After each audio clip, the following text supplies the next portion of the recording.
हात धुन्छौ र साबुन पानीले धुन्छु नि कति बेला धुन्छौ र छिनछिनमै धुन्छु नि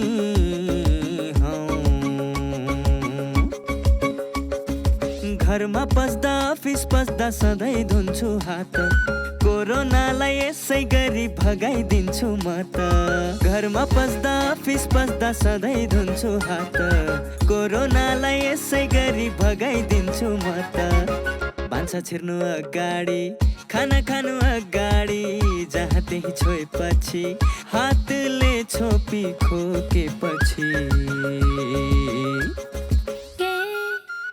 हात धुन्छौ र साबुन पानीले धुन्छु नि कति बेला धुन्छौ र छिनछिनमै धुन्छु नि कोरोनाबाट बच्ने 3 उपायहरू। व्यक्ति बीच 2 मिटर टाढा बस्ने, घरबाट बाहिर निस्कँदा मास्क लगाउने र बेला बेलामा साबुन पानीले मिच्ची 20 सेकेन्डसम्म हात धुने। कोरोनाबाट आफू पनि बचाउँ र अरूलाई पनि बचाउँ।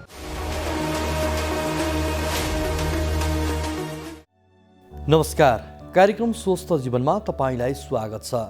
नेपाल सरकार स्वास्थ्य तथा जनसङ्ख्या मन्त्रालय, राष्ट्रिय स्वास्थ्य शिक्षा, सूचना तथा सञ्चार केन्द्र र नेपाल टेलिभिजन बीचको सहकारीमा निर्माण गरिएको यो कार्यक्रम तपाईले एनटिभी प्लसका साथै एनटिभी इटहरी र एनटिभी गल्फबाट हेर्न सक्नुहुनेछ। नेपालको संविधानमा स्वास्थ्य सम्बन्धी हकलाई नागरिकको मौलिक हकको रूपमा प्रत्याभूत गरिएको छ। समृद्ध नेपाल, सुखी नेपालीको राष्ट्रिय आकांक्षा पूरा गर्न आवधिक योजनाहरूमा पनि गुणस्तरीय स्वास्थ्य सेवामा जनताको पहुँच वृद्धि गर्ने लक्ष्य राखिएको छ भने आवधिक योजनाहरूमा जनताको पहुँच वृद्धि गर्ने लक्ष्य समेत राखिएको छ। स्वास्थ्य सेवामा जनताको पहुँच वृद्धि गर्न भएका प्रयासहरूका साथै स्वस्थ जीवनका लागि अवलम्बन गर्नुपर्ने उपायहरूबारे हामीले यो कार्यक्रममा चर्चा गर्नेछौँ। आउनुहोस् आजको विषयतर्फ लागौँ।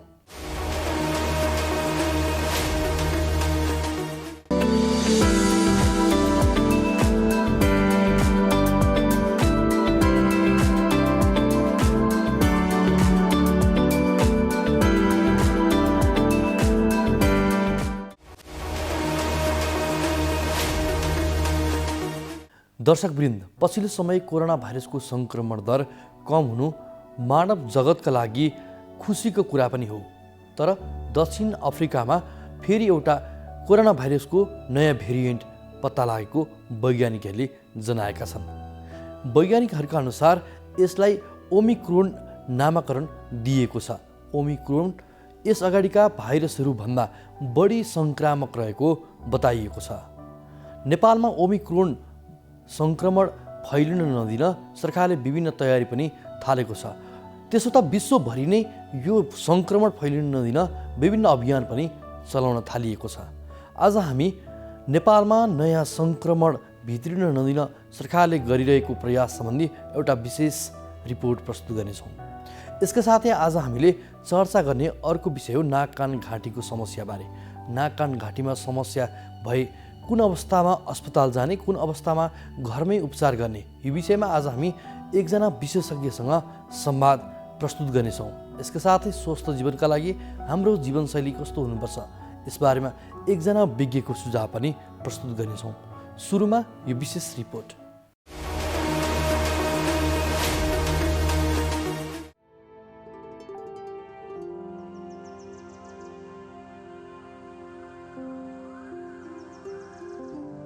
तयारी गरेको छ।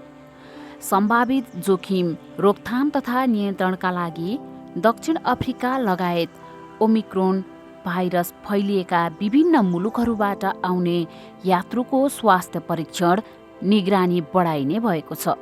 स्वास्थ्य तथा जनसङ्ख्या मन्त्रालयले दक्षिण अफ्रिकामा देखिएको कोरोना भाइरसको नयाँ भेरिएन्ट ओमिक्रोन नेपालभित्र नै जोखिम रहेको जनाएको छ।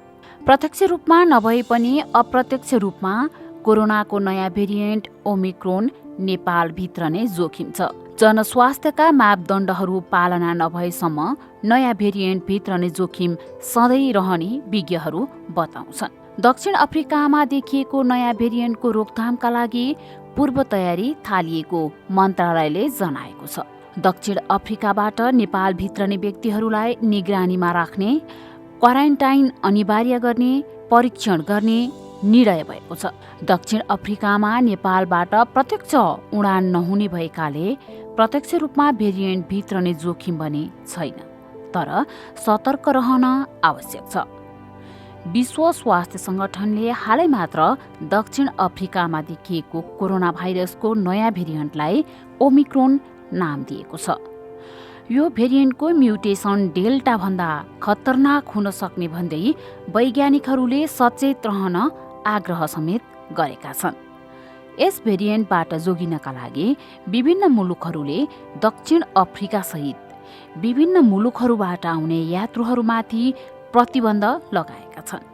दक्षिण अफ्रिका सहित Botswana, Zimbabwe, Namibia, Lesotho, स्वातिनी, Mozambique तथा मलावीमा हुने हवाई तथा स्थल यात्रामाथि अमेरिका, क्यानाडा, बेलायत, युरोपेली सङ्घ, जापान, इरान, साउदी अरब, संयुक्त अरब इमिरेट्स र बहराइनले प्रतिबन्ध लगाएका हुन्।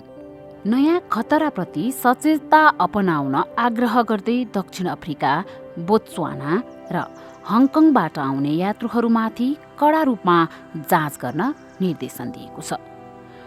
डब्लुएचओले यस भेरिएन्टबाट जोगिनका लागि समयमै यात्रा प्रतिबन्ध लगाउन र विभिन्न सावधानीहरू अपनाउन आग्रह गरेको छ।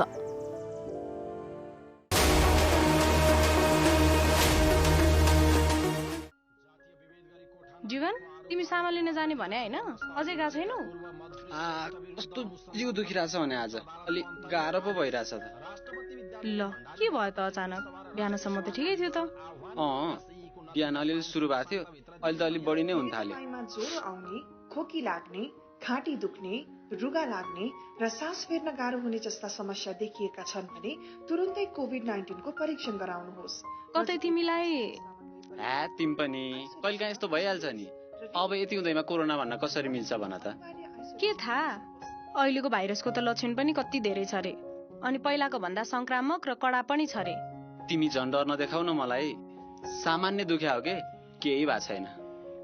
यो बेला डर देखाउने भन्दा पनि जाँच गरेर ढुक्क हुने बेला हो। बरु गएर जाँच गरेर आऊ न। पर्दैन के। हेर, यदि तिमीलाई कोरोना लागेको भए तिमी हामी सबैलाई खतरा भयो, अनि पुरै परिवार नै जोखिममा भयो। के तिमीलाई हाम्रो माया लाग्दैन? हुन्छ, अब तिमीले भनेपछि मान्नै पर्यो नि। समयमै परीक्षण गरी रोगको पहिचान भयो भने आफूसँगै आफ्नो परिवारलाई पनि कोरोनाबाट बचाउन सकिन्छ। तपाईको ज्यानको सुरक्षा तपाईकै हातमा छ। सतर्क रहौं, सुरक्षित रहौं।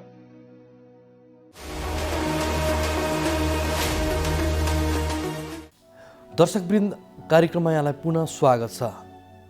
मौसम परिवर्तन भएको छ, जाडो मौसम सुरु भएको छ। यो सँगै नाक कान घाँटीका विभिन्न खालका समस्याहरू देखा पर्न सक्छन्।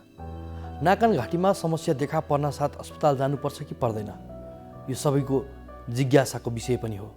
नाक कान घाँटीका कस्ता कस्ता समस्या गम्भीर खालका समस्या हुन्, यही विषयमा आज हामीले केन्द्रित रहेर एकजना विशेषज्ञसँग संवाद गरेका छौँ।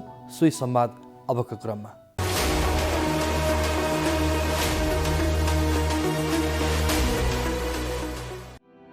नाक कान घाँटीको समस्या भन्नाले सास फेर्न गाह्रो हुने, नाक बन्द हुने, छालाको एलर्जी, कान पाक्ने, दुख्ने, घाँटी दुख्ने जस्ता समस्या हुन्। यस्ता समस्या सुरुमा सामान्य लागे पनि उचित उपचार नगरे गम्भीर हुने विशेषज्ञहरू बताउँछन्। जुनसुकै उमेरका मानिसहरूलाई पनि नाक कान घाँटीको क्यान्सर हुन सक्छ। यद्यपि 40 वर्षभन्दा माथिकालाई क्यान्सरको जोखिम हुने बढी सम्भावना हुन्छ। नेपालमा करिब 1 लाखभन्दा बढी मानिस नाक कान घाँटीको क्यान्सरबाट पीडित भएको तथ्याङ्क छ। नाक कान र घाँटीको क्यान्सरको पहिचान सुरुमै भए बिरामी बाँच्ने र पैसा पनि कम खर्च हुने विशेषज्ञहरूको भनाइ छ। धुम्रपान तथा रक्सी सेवन आदिका कारणले नाक कान घाँटीको क्यान्सर हुने गरेको छ। त्यस्तै वंशाणुगत कारणबाट पनि हुने गर्दछ। नाक कान घाँटीमा देखिने समस्या र सुसमस्या कसरी समाधान गर्ने त? यसै सन्दर्भमा हामीले नाक कान घाँटी रोग विशेषज्ञ डाक्टर कृष्ण सुन्दर श्रेष्ठसँग हामीले संवाद गरेका छौँ। नाक कान घाँटीमा अब यो चिसो मौसममा चाहिँ हाम्रो अब नाक कान घाँटी भनेको एकअर्कासँग परिपूरक जस्तै भन्नाले एकअर्कासँग जोडिएको पनि हुन्छ। त्यो हिसाबले नाकको कानको घाँटीको तिनटै समस्या हुनसक्छ। यो चिसो मौसममा चाहिँ बढ्ने हुन्छ। अब नाकको कुरा गर्नु पर्दाखेरि नाकमा हामीले सिम्पल यो साधारण रुगाखोकीदेखि लिएर अब यो सिजनल फ्लू भन्छ, जस्तो इन्फ्लुएन्जा भाइरसले गराउने इन्फ्लुएन्जा भयो। अब अहिले चलिरहेको यो कोरोना भाइरस पनि यसले गर्दा कोभिड-19 सुरु भएको छ। यो पनि नाककै यो यसरी सुरु हुने भयो। त्यसपछि नाक हामीले अब एनाटोमी कुरा गर्दा अब नाकबाट चाहिँ हाम्रो कानतिर जोडिएको हुन्छ एउटा इस्टोचिन ट्युब भन्ने स्ट्रक्चर हुन्छ। त्यसले चाहिँ नाक र कानको पनि मध्य कान भन्छ, त्यसमा जोड्ने काम गरेको हुन्छ। नाकको रुगाखोकी लाग्दै गयो, समयमा उपचार पाउनु भएन, यो बढ्दै गयो भने चाहिँ यसले चाहिँ त्यो इन्फेक्सन चाहिँ कानतिर पनि सर्दै जान्छ। भनेपछि कानमा भित्र अब कानमा जालीभित्र पानी जम्ने रोग भयो अथवा पछि त्यो अझै बढ्दै गएर कान पाक्ने रोगहरू हुनसक्छ। त्यस्तै घाँटीमा पनि टन्सिलाइटिसहरू हुने, फारिन्जाइटिसहरू हुने यस्तो समस्याहरू आउन सक्छ। सुरुमा चाहिँ नाककै कारणले गर्दा कानको समस्या हुने हो। किनभने अब त्यो कानको नाकमा सुरु हुने भनेको हाम्रो जस्तो सिम्पल यो रुगाखोकी गराउने राइनो भाइरस भन्छ। अघि मैले भनेको इन्फ्लुएन्जा भाइरस, कोरोना भाइरस, विभिन्न खाले भाइरस हुन्छ। अनि विभिन्न खाले ब्याक्टेरियाहरू हुन्छ, जस्तो हेमोफिलस इन्फ्लुएन्जा भन्छ, स्टेफिलोकोकस निमोनिया अथवा निमोकोकस भन्छ। यो विभिन्न भाइरस र ब्याक्टेरियाहरूले चाहिँ पहिला नाकमा आक्रमण गरेर राइनाइटिस भनौँ होइन, त्यो सुरु हुन्छ। अनि यही जीवाणुहरू, यही भाइरस ब्याक्टेरियाहरू चाहिँ इस्टोचिन ट्युबको मार्फत चाहिँ कानतिर पनि सर्ने हुन्छ। त्यसपछि कानमा पनि त्यसले इन्फ्लामेसन गराएर अब उपचार पाएन भने चाहिँ त्यसमा कानमा पनि पाक्ने रोगहरू जम्मा हुँदै जाने, पछि कानको जाली पाल पर्ने अथवा कानको हड्डी खाने रोगहरू चाहिँ पलाउन सक्ने सम्भावना हुन्छ। जस्तै अलिकति मैले बालबालिकाको कुरा जोड्न चाहेँ होइन। बालबालिकाहरूलाई चाहिँ धेरै सानो हुँदाखेरि चाहिँ कान दुखेर रुने होइन, कान पाक्ने गरेको सुनिन्छ धेरै नै होइन। वास्तवमा बालबालिकालाई चाहिँ के कारणले गर्दा त्यो कानमा समस्या हुन्छ? यो चाहिँ के हुन्छ भने अब बालबालिकामा चाहिँ बढी हुन्छ। ठुलो मान्छे भन्दा चाहिँ बालबालिकालाई चाहिँ यो समस्या बढी हुन्छ। यसमा चाहिँ धेरैवटा फ्याक्टर हुन्छ। एउटा फ्याक्टर भनेको चाहिँ यो एनाटोमिकल फ्याक्टर्स भनेको हाम्रो स्ट्रक्चर नै त्यस्तो हुन्छ। कस्तो हुन्छ भने जुन मैले अघिदेखि इस्टोचिन ट्युबको कुरा गरेँ, त्यो चाहिँ हाम्रो ठुलो मान्छेमा भन्दा चाहिँ बच्चाकोमा चाहिँ अलिक होरिजन्टली बसेको हुन्छ भन्छ, सिधा तरिकाले बसेको हुन्छ। अब सिधा बसेपछि के हुन्छ भने त्यो चाहिँ इन्फेक्सन सर्न सजिलो भयो, भनेको नाककोबाट सिधै कानमा जाने भयो। तर ठुलो मान्छेको चाहिँ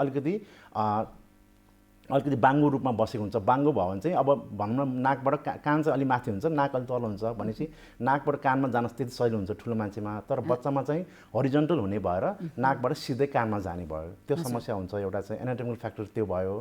प्लस अब अरू भनेको अलिक इम्युनिटीको कुरा पनि आउँछ। जस्तो 5 वर्षभन्दा मुनिको बालबालिकाहरूलाई चाहिँ अब हाम्रो ठुलो मान्छे जस्तो इम्युनिटी त्यस्तो रोग प्रतिरोधक क्षमता त्यति बढेको हुँदैन। त्यो भनेपछि उसलाई चाँडै इम्युनिटी नहुने भएर त्यो जुन अघि कुरा गरेको ब्याक्टेरिया भाइरसहरूले पनि चाँडै छुने भयो भनेपछि चाँडै उनीहरूलाई रोग लाग्ने भयो। यी कारणहरू हुन्छ। अनि त्यो आमाहरूले स्तनपान गराउँदाखेरि होइन, त्यो आमाको दुध चाहिँ चुहिएर कानमा पर्यो भने पनि समस्या हुन्छ भनिन्छ नि, त्यो चाहिँ के हो? यो चाहिँ कस्तो भन्दाखेरि अलिकति यसमा मैले के प्रश्न चाहेँ भने अब हामीले बच्चालाई दुध खुवाउँदाखेरि चाहिँ अलिकति दुध खुवाइसकेर दुध खाने क्रम भन्दा पनि खुवाइसकेर चाहिँ हामीले चाहिँ बच्चालाई अलिकति उठाएर ताकि चाहिँ त्यो दुध चाहिँ मुखमा रहि नहोस् अथवा मुखबाट तल पेटमा जाओस् भन्ने हिसाबले हो। अब यो सुताएर दुध खुवाउँदाखेरि अथवा बच्चाको यो नाकको अथवा घाँटीको पछाडि भागमा दुध रहिरहेको खण्डमा चाहिँ के हुन्छ भने त्यही अघिको इस्टोचिन ट्युब जुन भने त्यो नाकको पछाडि भाग नाजोफेरिन्क्स भन्छ, त्यो ठाउँबाट दुध भनौँ न दुध चाहिँ त्यो यता कानतिर त्यो ट्युबको माध्यमबाट कानतिर जान सक्ने भयो, रिफ्लक्स भएर जान सक्ने भयो। त्यो भएपछि त्यसले चाहिँ पछि अब त्यसले चाहिँ त्यसमा चाहिँ इन्फ्लामेसन भएर कानको रोगहरू चाहिँ सुरु हुनसक्छ।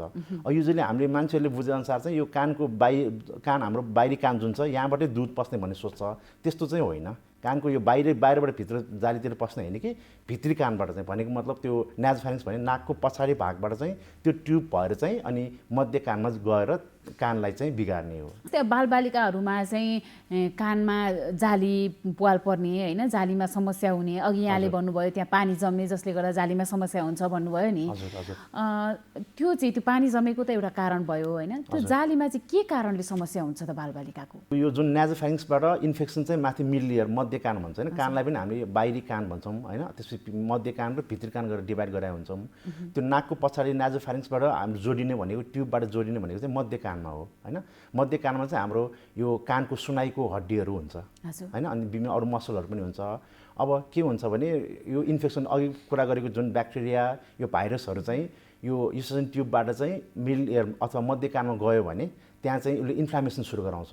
इन्फ्लामेसन भनेको त्यहाँको अब म्युकसहरू सुनिने होइन, त्यसपछि त्यहाँ बच्चालाई ज्वरो सोरोहरू आउने होइन, कान दुख्ने समस्याहरू हुन थाल्छ। त्यहाँ त्यो इन्फ्लामेसनबाट नै होइन त्यहाँ इन्फेक्सनले गर्दा इन्फ्लामेसन हुने भयो।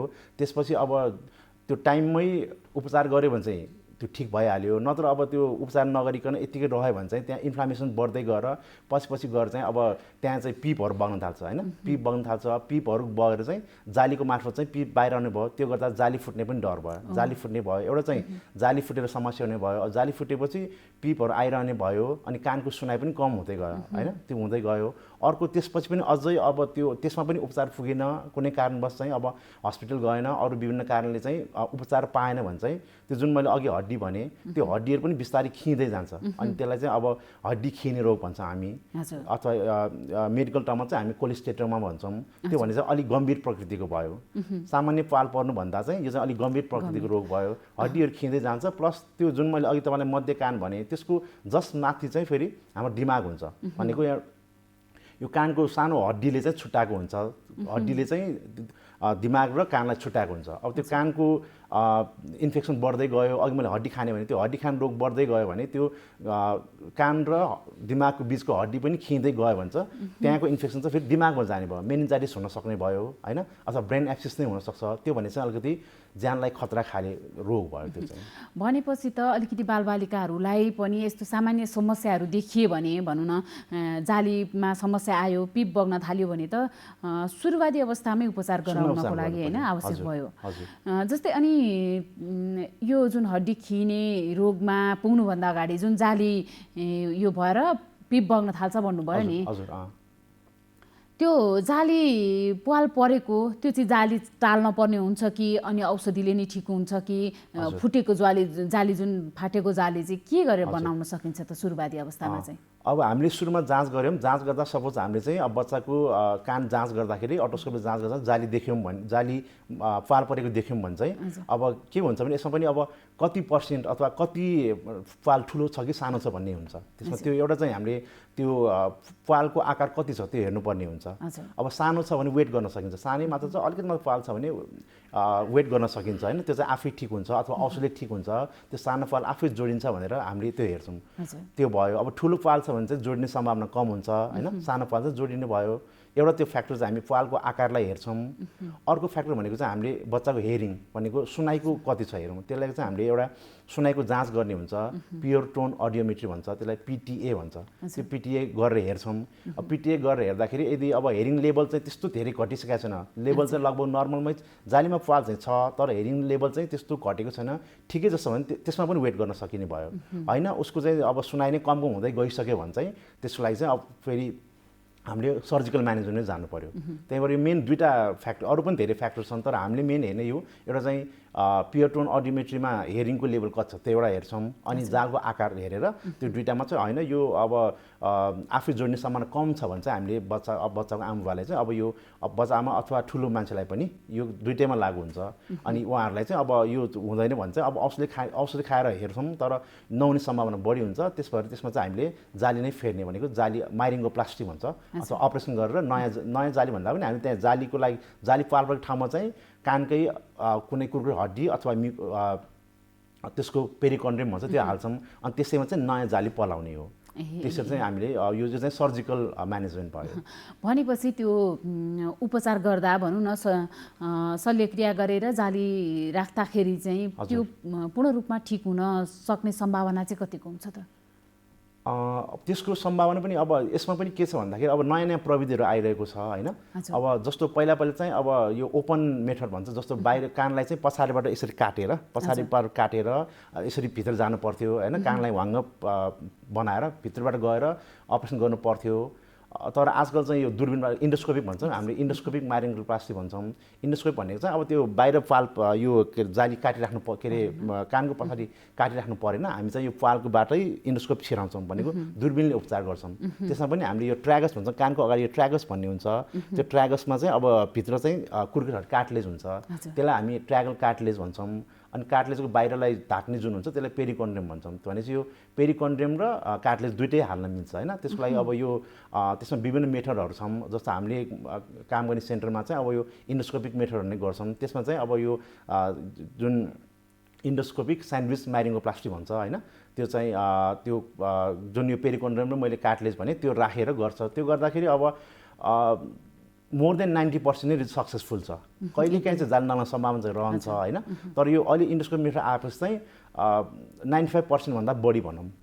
एक्ज्याक्ट डाटा त छैन तर एकदमै राम्रो छ यसको रिजल्ट पनि ठिक, धेरै पर्सेन्ट ठिक हुन्छ होइन। हजुर हजुर।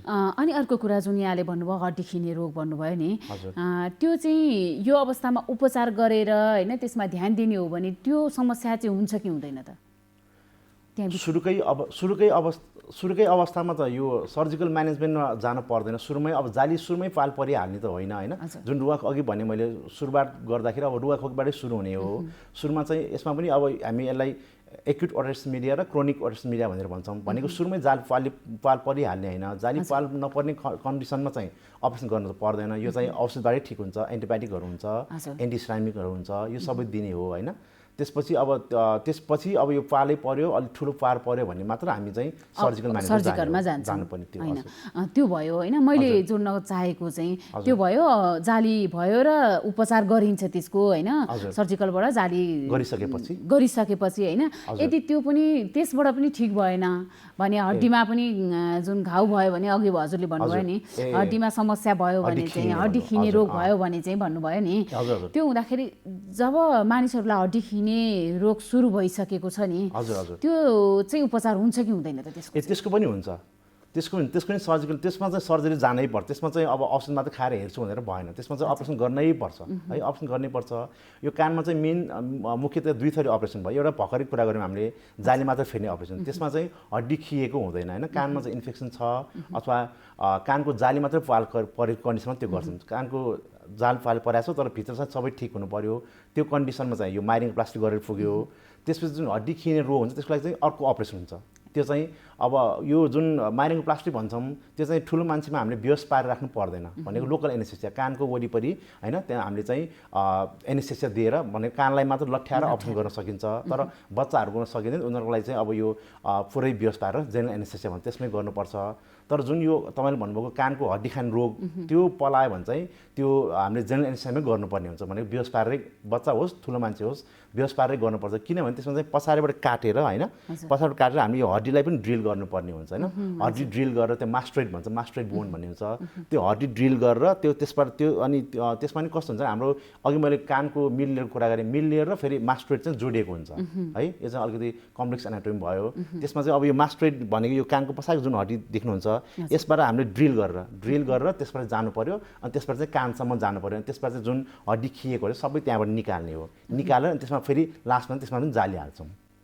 भनेपछि त्यसको लागि चाहिँ बेहोस गराउनै पर्ने हुन्छ। बेहोस गरेर गर्ने रोग त्यो चाहिँ अलिकति ठुलो माइरिङ्गोप्लास्टी भन्दा चाहिँ ठुलो अपरेसन। त्यसलाई चाहिँ हामी युजली मोडिफाइड रेडिकल मास्ट्रेक्टोमी भन्छौँ। मास्ट्रेक्टोमी भन्ने सर्जरी अपरेसन हो। यो चाहिँ युजली बेहोस पारेरै गर्नुपर्ने हुन्छ। भनेपछि अलिकति यो संवेदनशील खालको पनि भयो, किनभने ब्रेनसँग पनि जोडिएको हुन्छ भन्नुभएको थियो हजुरले। त्यो हुँदाखेरि नि जस्तो यसका जटिलताहरू चाहिँ केही हुन सक्छन् कि सक्दैनन् त? यसमा त जटिलता हुने चान्स हाई हुन्छ। अहिले यो जुन अपरेसन गरेनौँ हामीले होइन, कुरेर बस्यौँ भने त्यो जुन अघि भने एउटा त हामीले कानमा मात्र पनि समस्या भन्ने भयो होइन। कानमा मात्र पनि समस्या भनेको अब कान पाक्नेहरू, सुनाइ कम हुन्छ त्यो छँदैछ। त्यो बाहेक दिमागमा जाने भनेको त्यो हड्डी खिएर यदि कानको इन्फेक्सन दिमागमा सर्यो भने मेनिन्जाइटिस भन्छ होइन। मेनिन्जाइटिस भनेको जुन दिमागलाई घेरिएको मेनिन्जेस हुन्छ त्यसको इन्फ्लामेसन भयो। भित्र अब ब्रेनमै एक्सिस हुनसक्छ, ब्रेन एक्सिस हुनु अथवा हामी सेरेब्रल एक्सिस भन्छौँ त्यो हुनसक्छ। त्यसपछि अर्को भनेको अब हाम्रो यो अर्को एउटा इम्पोर्टेन्ट भनेको चाहिँ यो कानको बाटो भएर चाहिँ यो हाम्रो फेसियल नर्भ भन्ने हुन्छ एउटा हाम्रो क्रेनियल नर्भ भन्छ। यो दिमागबाट आउने नसाहरू हुन्छ त्यसमध्ये चाहिँ एउटा 7th क्रेनियल नर्भ भन्छ, यसलाई फेसियल नर्भ भन्छ। फेसियल नर्भ चाहिँ अब यो कानको बाटो भएर आएको हुन्छ। त्यही भएर यदि अब त्यो इन्फेक्सन क्रममा यदि यो फेसियल नर्भ पनि मान समस्या भयो, यसमा मुख छोयो भने चाहिँ हाम्रो मुख बाङ्गिने हैन, मुख बाङ्गिने समस्या हुन्छ। अथवा जुन त्यो अघि मैले अपरेसन कुरा गरेँ मास्टोइडेक्टोमी, त्यो अपरेसन गर्दा पनि हैन कहिलेकाहीँ चाहिँ अब यो फेसियल नर्भमा हैन चोट लाग्ने सम्भावना हुन्छ। त्यो गर्दा पनि कहिलेकाहीँ एज अ कम्प्लिकेसन अफ त्यो सर्जरी हैन यो फेसियल प्यारालाइसिस भन्छ हामी, मुख बाङ्गिने त्यो सम्भावना पनि रहन्छ। भनेपछि सुरुवाती अवस्थामै हैन जटिल हुन नदिकिन कानको समस्याहरू हुँदा बेलैमा उपचार गरियो भने यस्ता समस्याहरू हुन पाउँदैनन्। हैन फेरि हामी अर्को कुरा गर्छौँ, हामीले कानको कुरा गरौँ, अलिकति घाँटीको कुरा गरौँ हैन। यो चिसो मौसममा चाहिँ घाँटीमा धेरै मानिसहरूलाई समस्या हुन्छ हैन। त्यो हुँदाखेरि अब यो घाँटीमा चिसो मौसममा त समस्या हुन्छ, तर के कारणले गर्दा चाहिँ चिसो मौसममा घाँटीमा धेरै समस्या हुन्छ त? यो चिसोमा चाहिँ के हुन्छ भने यो नाक घाँटी मात्र होइन, नाक र घाँटीकै कुरा गऱ्यो भने नाक घाँटी दुइटैमा चाहिँ के हुन्छ भने यो अघि मैले कुरा गरेँ तपाईँलाई यो भाइरसहरू विभिन्न कार्य भाइरस हुन्छ होइन। अघि भने मैले राइनो भाइरस होइन, यो अहिले यो कोरोना भाइरस भयो, इन्फ्लुएन्जा भाइरसहरू, विभिन्न किसिमको भाइरसहरू हुन्छ होइन। अनि युजुअली अब यो नाकमा राइनाइटिस टन्सिलाइटिसहरू मोस्टली चाहिँ ब्याक्टेरिया भन्दा पनि पहिला भाइरसले गराउने हुन्छ है। अनि के हुन्छ भने यो देखेको के छ भन्दाखेरि यो चिसो मौसममा चाहिँ यो भाइरस चाहिँ बढी सक्रिय हुँदो रहेछ। मेन कारण चाहिँ त्यो हो, भनेको यो भाइरल इन्फेक्सन जुन भन्छौँ हामी, यो भाइरल इन्फेक्सन चाहिँ यो चिसो मौसममा बढी हुन्छ किन यिनीहरूको त्यो भाइरस नै त्यो बढी प्रोलिफरेट हुन्छ अथवा एक्टिभ हुने भनौँ होइन, त्यो हुन्छ। त्यो हिसाबले राइनाइटिस अथवा टन्सिलाइटिस गराए भाइरसले भने, अनि पछि त्यसै माथि चाहिँ फेरि ब्याक्टेरियाको हामी चाहिँ सुपर एडेड इन्फेक्सन भन्छ, भनेको अलरेडी भाइरसले इन्फेक्सन गराएको ठाउँमा चाहिँ फेरि ब्याक्टेरिया आएर चाहिँ इन्फेक्सन गराउने हुन्छ। भने त्यसले गर्दा चाहिँ अब यो राइनाइटिस होइन, अनि टन्सिलाइटिस फाइरिन्जाइटिसहरू यो सबै हुने भयो। हजुर, हामी यसको उपचारको कुरा त पछि गर्छौँ होइन। तर यो घाँटीमा यहाँले टन्सिल भन्नुभयो नि, टन्सिल हुनुभन्दा अगाडि नै जतिखेर चाहिँ घाँटी दुख्न सुरुवात हुन्छ त्यो बेलादेखि नै के कुरामा ध्यान दिनुपर्ने हुन्छ होइन, के गर्नुपर्ने हुन्छ त्यो जटिलता नहोस् भनेर चाहिँ? अब प्रिभेन्सन नै सबसे राम्रो भन्छ होइन। अब टन्सिल अब यो जस्तो राइनाइटिसहरूमा चाहिँ के हुन्छ भने अब यो युजुअली भनेको यो एकअर्काबाट सर्ने नै हुन्छ होइन, भनेको अब जस्तो ड्रपलेट इन्फेक्सन भन्छ होइन। जस्तो अब अहिले कोरोना भाइरस सरे जस्तै गरेर होइन, मान्छेले सँगै बस्दाखेरि हाछ्यौँ गर्दा एउटा इन्फेक्टेड मान्छे छ भने हाछ्यौँ गर्दाखेरि पनि होइन त्यसको ड्रपलेटबाट चाहिँ अर्को मान्छेलाई सर्ने सम्भावना हुन्छ, त्यो हुन्छ। त्यही भएर अब त्यसको लागि चाहिँ अहिले यो कोरोना भाइरसलाई अथवा कोभिड-19लाई हामीले प्रिभेन्सन गरे जस्तै गरेर राइनाइटिसको लागि चाहिँ हामीले अब मास्कहरू लाउने होइन, अथवा सोसल डिस्टेन्सिङ मेन्टेन गर्ने होइन, यिनीहरू नै काम गर्नुपर्छ। अथवा सुरुवाती स्तरमा अलिअलि नाकहरू सक्छ हुन थालेको छ, ज्वरो सोरो नआउँदै छ भने हामीले अब जस्तो घरेलु उपचारहरू होइन, जस्तो पानीको बाफहरू लिने होइन। अब घाँटी खस हुन थालेको छ भने चाहिँ अब घाँटीमा नुन पानीले कुल्लाहरू गर्ने, यिनीहरू गर्न सकिन्छ होइन। अब नुन पानीहरूले कुल्ला गर्दा चाहिँ के हुन्छ नि, जुन अघि मैले भाइरसहरू भने होइन, यिनीहरू चाहिँ इनएक्टिभेट हुन्छ। त्यो सुरुवाती कन्डिसनमा हामीले यो प्रिभेन्सन गर्ने कुरा प्लस अब यो घरेलु उपचार चाहिँ गर्न सकिन्छ होइन। अब त्यसबाट भएन, अब ज्वरो सोरो आउने रहिरह्यो भने चाहिँ अनि हस्पिटल जानु पऱ्यो, अनि त्यसपछि त्यही अनुसारको म्यानेजमेन्ट हुन्छ। जस्तै टन्सिल हुँदाखेरि होइन, सुरुवाती टन्सिल भइसकेपछि चाहिँ सुरुवाती अवस्थामा कस्ता लक्षण देखिन्छन् होइन, कस्तो भयो भने चाहिँ मलाई टन्सिल भयो भनेर शङ्का गर्न सकिन्छ त? अब टन्सिल भने चाहिँ हाम्रो एउटा यो अङ्ग भयो त्यो ओरल क्याभिटीमा हुने होइन। अब यसलाई इन्फ्लामेसन हामी टन्सिलाइटिस भन्छौँ होइन, टन्सिलाइटिस भन्छौँ हामीले, तर बोलचालको भाषामा हामी टन्सिल भन्छौँ होइन, मलाई टन्सिल भयो भन्छौँ होइन। तर अब टन्सिल चाहिँ सबैको हुने भयो। अब यसमा चाहिँ के हुन्छ भने अब टन्सिल एउटा सुरुमा चाहिँ अब देखिने टन्सिलाइटिस भइसकेपछि बिरामीलाई हुने लक्षण भनेको चाहिँ अघि सुरुवाती लक्षण त्यस्तै नै हुन्छ होइन। जस्तो ज्वरो आउने होइन, अब टाउको दुख्ने होइन, घाँटी दुख्ने अथवा घाँटी निल्न गाह्रो हुने होइन, र्याल चुहिराख्ने जस्तो देखिन्छ भने अब हामीले हस्पिटलमा हेऱ्यौँ गर्दाखेरि हामीले मुख गरेर हेर्छौँ होइन बिरामी, त्यो हेर्दाखेरि चाहिँ के हुन्छ भने टन्सिलको साइज बढेको हुन्छ होइन। यसमा हामी यसलाई चाहिँ हाइपरट्रफी भन्छौँ होइन। अब यसको नि ग्रेडिङ हुन्छ, अब ग्रेड 1, 2, 3, 4 भन्छ, कतिको बढेछ भनेर 1, 2, 3, 4 ग्रेडिङ गर्छौँ होइन। त्यो एउटा चाहिँ त्यो बढेको देख्न सकिन्छ। अर्को भनेको चाहिँ टन्सिल नर्मल कन्डिसन हुँदा चाहिँ रातो भएको हुन्छ होइन, त्यसलाई चाहिँ हामी कन्जेसन भन्छौँ होइन, त्यो हुन्छ। प्लस त्यसमा चाहिँ अब टन्सिलमा चाहिँ हामीले क्रिप्स भन्छौँ, सानो पालहरू हुन्छ होइन, त्यसमा चाहिँ पिपहरू जमेको देखिन्छ होइन। त्यसरी अब बिस्तारै सुरुमा चाहिँ अब त्यो साइज मात्र बढ्ने भयो, पछि बिस्तारै त्यो टन्सिल रातो भएर जाने हुन्छ। त्यसपछि टन्सिलमा जुन पालमा पिप जम्छ भने त्यो पहिले सुरुमा चाहिँ पालमा पिप जम्ने भयो, त्यसपछि चाहिँ पछि होल त्यो टन्सिलभरि नै पिप जम्ने सम्भावना हुन्छ। भनेपछि यसको उपचार चाहिँ के छ त? अब यसको पनि के हुन्छ नि, अब सुरुमा चाहिँ हामी मेडिकल म्यानेजमेन्ट प्रायः जस्तो अब हामी नाक कान घाँटीमा हामीले मेडिकल म्यानेजमेन्ट नै भन्छौँ। सुरुवातमा अपरेसन गरिहाल्ने त कुनै पनि हुँदैन होइन, युजुअली अब मेडिकल म्यानेजमेन्ट नै जान्छौँ। त्यसको लागि चाहिँ हामीले अब सपोज अघि मैले भनेको देखिने गरी अब टन्सिलाइटिस भएर बिरामी आयो भने चाहिँ हामीले चाहिँ अब सुरुमा चाहिँ अब एन्टिबायोटिक नै दिन्छौँ होइन, एन्टिबायोटिक दिनु पऱ्यो अथवा नदुख्ने एनाल्जेसिकहरू भन्छौँ त्यो दिनु पऱ्यो होइन। त्यसपछि कुल्ला गर्ने औषधिहरू होइन त्योहरू सबै दिनुहुन्छ। त्यसरी चाहिँ लगभग 1 हप्तामा प्रायः ठिक हुन्छ होइन। तर अब औषधि ठिक भएन भने चाहिँ अब अपरेसन गर्न पनि विभिन्न क्राइटेरिया जस्तो हुन्छ यसमा पनि होइन। अब एउटा कतिजना मान्छे भन्नुहुन्छ कि मलाई धेरै समय भइसक्यो, चिसो मौसममा चाहिँ मेरो टन्सिलमा सधैँ समस्या हुन्छ भनेर भन्नुहुन्छ कि त्यो हुँदाखेरि चाहिँ उहाँहरूले त्यो उपचार पूर्ण नगराएर हो कि अब त्यो औषधिले काम नगरेको हो कि के हो त, उहाँहरूलाई चाहिँ के गर्नुपर्छ? ठिक नहुने कारण त अब धेरै रहन्छ होइन। अब जस्तो कसैको चाहिँ अघि भनेको अब कसैको इम्युनिटीकै कुरा हुन्छ होइन, कसैलाई चाहिँ अब वर्षमा एकचोटि भयो त्यसपछि औषधि गऱ्यो ठिक भएपछि हुँदैन। तर कसैलाई चाहिँ औषधिको बावजुद पनि हरेक महिना जस्तै पनि भयो, कोही आउँछन् हस्पिटलमा होइन, हरेक महिनामा चाहिँ टन्सिल दुखाएर भनौँ टन्सिलाइटिस भएर आउने पनि हुन्छ होइन। अब त्यो इम्युनिटीको कुरा भयो अथवा अब त्यो जुन अर्गानिजम जुन अघि मैले कुरा गरेको भाइरसहरू भयो ब्याक्टेरिया भयो होइन, तिनीहरू जुन मुखमा कहिलेकाहीँ चाहिँ त्यो नर्मल फ्लोरा भन्छ भनेको नर्मल कन्डिसनमा पनि रहिरहन्छ उनीहरू, त्यो ब्याक्टेरियाहरू चाहिँ नर्मल कन्डिसन रहिरहन्छ होइन। अनि केही पनि भएको हुँदैन। तर जब हाम्रो इम्युनिटी कम हुन्छ होइन अथवा डायबिटिज भएकोहरूलाई भयो यस्तो अलिक इम्युनिटी कम भएको कन्डिसनमा चाहिँ त्यो अथवा चिसो मौसमै भयो होइन, अनि त्यसमा चाहिँ ठ्याक्क यो यिनीहरू एक्टिभेट भएर फेरि रिकरेन्ट टन्सिलाइटिस भन्छ, फेरि टाइममा टन्सिलाइटिस हुने सम्भावना देखाउँछ यसले चाहिँ।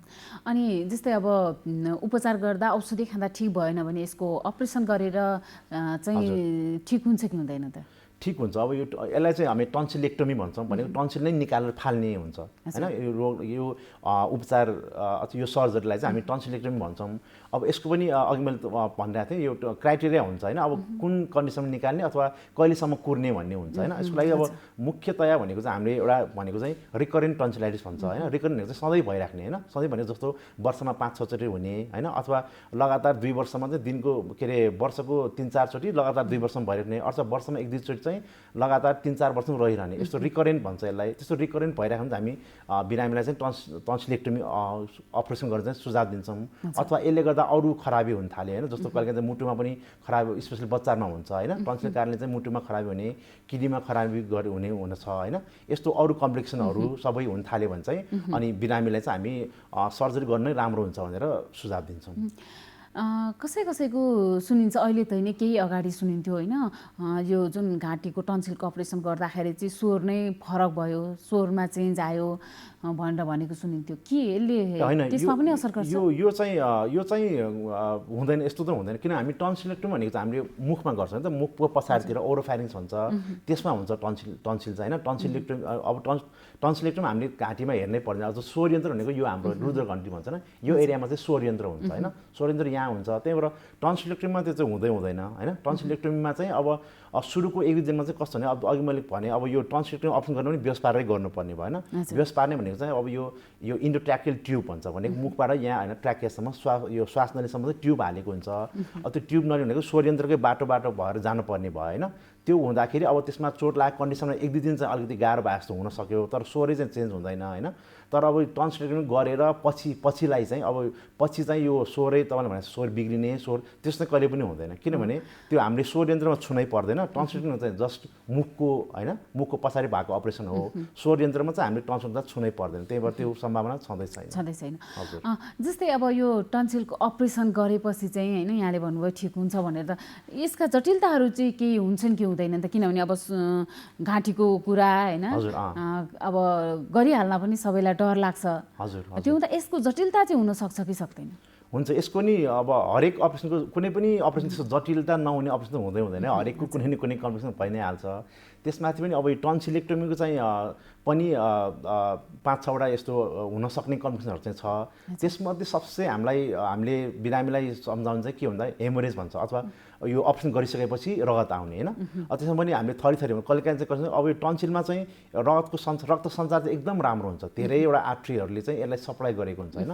त्यो हिसाबले हामीले चाहिँ अब इन्ट्रा अपरेट भनेको अपरेसन गर्दा पनि ब्लिडिङ हुनसक्छ होइन।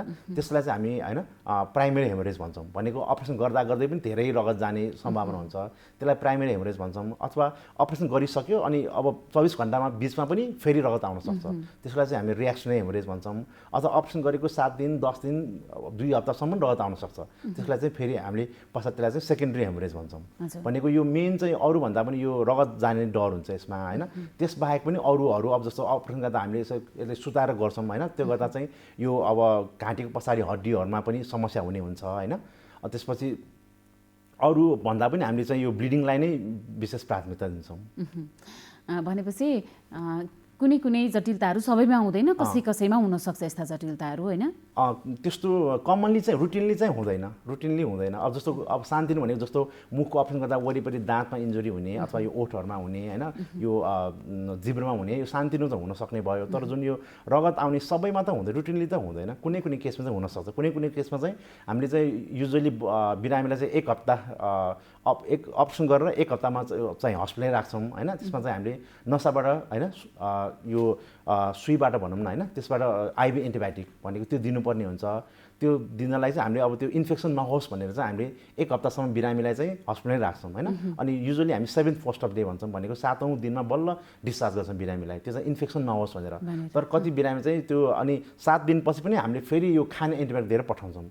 त्यतिका बावजुद पनि कहिलेकाहीँ बिरामीहरू चाहिँ फेरि रगत आएर चाहिँ हस्पिटलाइज हुन आउनुपर्ने हुन्छ। डाक्टर साहब, हामी कार्यक्रमको अन्त्यमा छौँ होइन, छोटोमा भनिदिनुहोस् न, यो नाक कान घाँटीका समस्या भएका होइन जो मानिसहरू हुनुहुन्छ उहाँहरूले के कुरामा ध्यान दिनुपर्ने हुन्छ?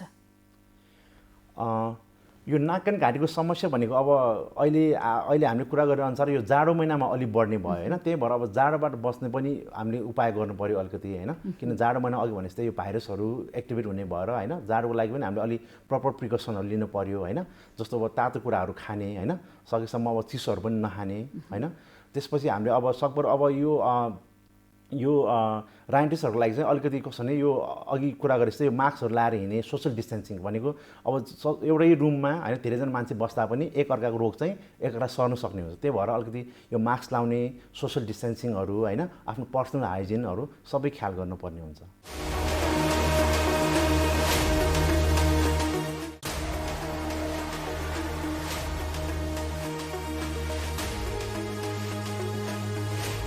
कार्यक्रम स्वस्थ जीवन हरेक दिन एनटिभी प्लसबाट बिहान 7 बजेदेखि 8 बजेसम्म र पूर्ण प्रसारण साँझ 5 देखि 6 बजेसम्म, एनटिभी कोहलपुरबाट 1 देखि 2 बजेसम्म र एनटिभी इटहरीबाट दिउँसो 2 देखि 3 बजेसम्म प्रसारण हुने गरेको छ।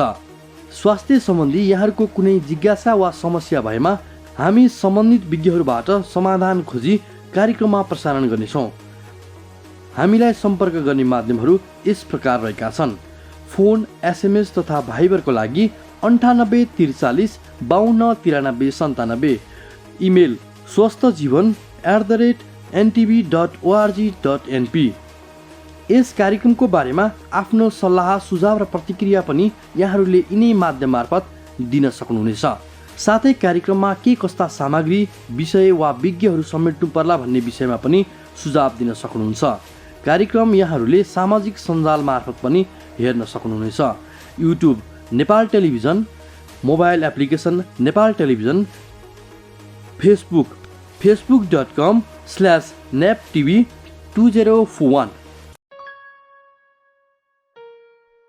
नमस्कार, आज म यहाँहरूलाई नवजात शिशु स्याहार सम्बन्धी जानकारी दिन आएकी छु।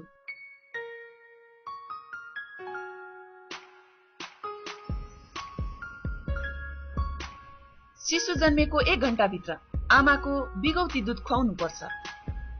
शिशुलाई 6 महिनासम्म पूर्ण स्तनपान गराउनु पर्छ। आमाको दुधमा शिशुलाई चाहिने जति पानी भएको हुनाले पानी पनि खुवाउनु पर्दैन। बालबालिकालाई 2 वर्षसम्म पूरा खानाको सँगसँगै आमाको दुध पनि खुवाउनु पर्छ।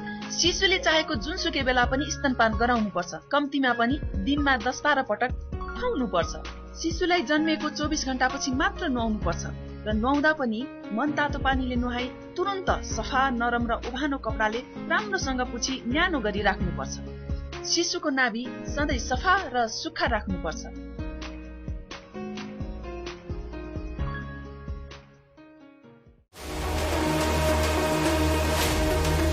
दर्शकवृन्द, तपाईँ कार्यक्रम स्वस्थ जीवन हेर्दै हुनुहुन्छ। कार्यक्रममा हामी स्वास्थ्य सम्बन्धी विभिन्न विषयहरू समावेश गर्ने गर्छौँ। स्वास्थ्य क्षेत्रमा सरकारले गरिरहेका कामहरूका साथै स्वस्थ जीवनका लागि अवलम्बन गर्नुपर्ने उपायहरूबारे हामी यो कार्यक्रममा चर्चा गर्ने गर्छौँ। बिहानदेखि बेलुकासम्म स्वस्थ रहनका लागि हाम्रो जीवनशैली कस्तो हुनुपर्छ, हामीले खानपानलाई कसरी व्यवस्थापन गर्ने, शारीरिक व्यायामलाई कसरी व्यवस्थापन गर्ने, यी लगायतका विषयमा आज हामीले एकजना विज्ञसँग स्वस्थ जीवनशैलीको अनुभव लिएका छौँ। सोही अनुभव अबको क्रममा।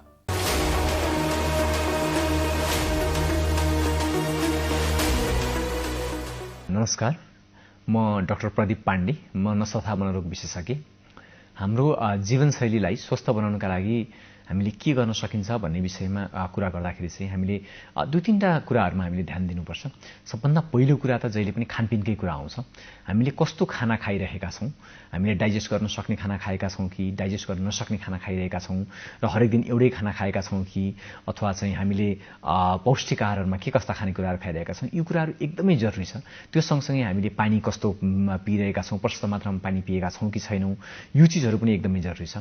त्यस्तै गरेर चाहिँ निद्राका कुराहरू, हाम्रो प्रपर स्लिप भएन, राम्रोसँग हामी सुत्न सकेनौँ, निद्रा हाम्रो डिस्टर्ब भयो, कहिले चाहिँ 8 बजे सुत्ने, कहिले 10 बजे सुत्ने, कहिले 12 बजे सुत्ने गरेर हामीले निद्राहरू गडबडी गऱ्यौँ भने यसको कारणले गर्दा लङ रनमा चाहिँ हामीलाई सुगरका समस्या, प्रेसरका समस्या अथवा चाहिँ हाम्रो मनका समस्या, मानसिक समस्याहरू हुन सक्ने यी खालका चिजहरू हुन्छन्। त्यस्तै गरेर हामीले खानपिनमा पनि कस्तो भने जस्तै गरेर हामीले कुलतका कुराहरू जस्तै चुरोटहरू खाइराख्यौँ, रक्सी खायौँ अथवा गाँजाहरू, इन्जेक्सन्सहरू, ट्याब्लेट्सहरू यस्ता कुलतमा लाग्यो भने चाहिँ यसले लङ रनमा हाम्रो कलेजोमा समस्या दिने अनि यसले हाम्रो प्रेसर्सहरू बढाउने, कोलेस्ट्रोलहरू बढाउने, सुगरहरू बढाउने भएको भएर यी कुलतका चिजहरूबाट चाहिँ हामी निस्कनुपर्छ। यसबाट निस्कन सक्यौँ भने चाहिँ हाम्रो मन पनि बलियो हुन्छ र हाम्रो शरीर पनि बलियो हुन्छ।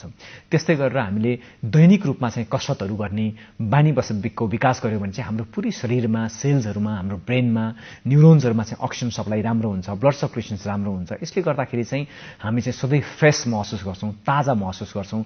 यसले गर्दाखेरि पनि हामीलाई फाइदा गर्छ। त्यस्तै गरेर चाहिँ हामीले योगाहरू जस्तै ब्रिदिङ एक्सर्साइजहरू गऱ्यौँ, अनुलोम विलोम भन्छौँ, भस्त्रिका, कपालभाती, यी खालका योगाहरू प्राणायामहरू गऱ्यौँ भने चाहिँ हाम्रो माइन्ड रिल्याक्स हुन्छ र यसले हाम्रो ब्लड प्रेसर्सहरूलाई, सुगर्सहरूलाई कन्ट्रोल गर्नलाई पनि केही हदसम्म व्यवस्थापन गर्नलाई सहायता गर्छ। त्यस्तै गरेर हामीले मेडिटेसन्सहरू गऱ्यौँ भने पनि यसले हाम्रो स्ट्रेसबाट, तनावबाट व्यवस्थापन गर्नलाई हामीलाई यसले मद्दत पुर्याउँछ। त्यस्तै गरेर हामीले सामाजिक क्रियाकलापमा सहभागी हुने, घर परिवारसँग कुरा गर्ने र आफ्ना मनमा लागेका तनावहरू केही छन् भने सेयरिङ गर्ने इन्भाइरोमेन्ट क्रिएट गऱ्यौँ भने चाहिँ यसले हाम्रो मनमा केही कुराहरू रहेछन्, केही स्ट्रेसहरू रहेछ भने पनि तिनीहरूलाई त्यहाँबाट फुत्किनको लागि मद्दत गर्छ र यसले हामीलाई लङ रनमा तनावहरू र लङ रनमा साइकोलोजिकल प्रब्लम्स हुनबाट हामीलाई यसले धेरै हदसम्म सहायता पुर्याउँछ।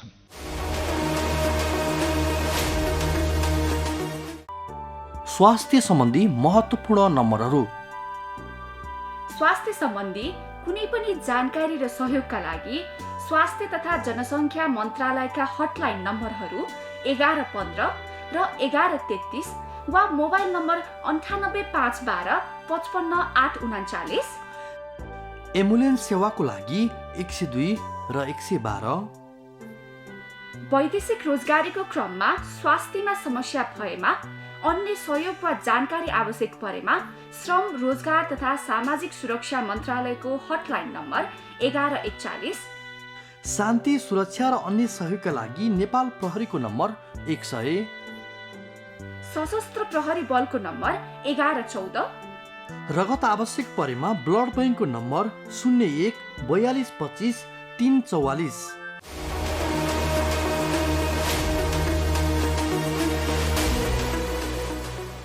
दर्शकवृन्द, अब भने हामी कार्यक्रमको अन्त्यमा आएका छौँ। तपाईँले यो कार्यक्रम एनटिभी प्लसका साथै एनटिभी इटहरी र एनटिभी कोअल्पबाट हेर्न सक्नुहुनेछ। तपाईँले यो कार्यक्रम नेपाल टेलिभिजनको वेबसाइट मार्फत पनि हेर्न सक्नुहुनेछ। www.nepaltvonline.com नेपाल टेलिभिजनको वेबसाइट हो। तपाईँ यहाँबाट पनि हेर्न सक्नुहुन्छ। यसका साथै नेपाल टेलिभिजनको मोबाइल एप, फेसबुक लगायतका सामाजिक सञ्जालबाट पनि हेर्न सक्नुहुनेछ। युट्युबमा पनि तपाईँले यो कार्यक्रम हेर्न सक्नुहुनेछ। स्वास्थ्य सम्बन्धी तपाईँका कुनै जिज्ञासा छ भने हामीलाई सम्पर्क पनि गर्न सक्नुहुनेछ। सम्पर्क माध्यम हामीले टेलिभिजन स्क्रिनमा देखाइरहेका छौँ। तपाईँका समस्यालाई हामीले सरकारी अधिकारी वा विज्ञ मार्फत समाधान गर्ने प्रयास पनि गर्नेछौँ। स्वास्थ्य सम्बन्धी विभिन्न विषयहरू लिएर भोलि पनि उपस्थित हुनेछौँ। आजको लागि म लगायत हाम्रो सम्पूर्ण टिमलाई बिदा दिनुहोस्। नमस्कार।